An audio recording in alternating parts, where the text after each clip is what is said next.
Hello and welcome to another back in stock video here at Andover Norton. I'm Simon and I've been looking around the shelves yet again to see what's back in stock for you guys this week, and here's what I found.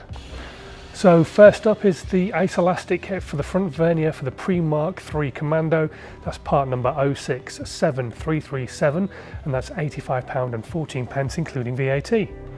Part number 064297, the extractor assembly kit, is £16.74 including VAT. Front and rear tyre from Avon, the 100x90, is £130.94. And the fuse holder for the glass fuse, part number 068044, is £4.74 including VAT.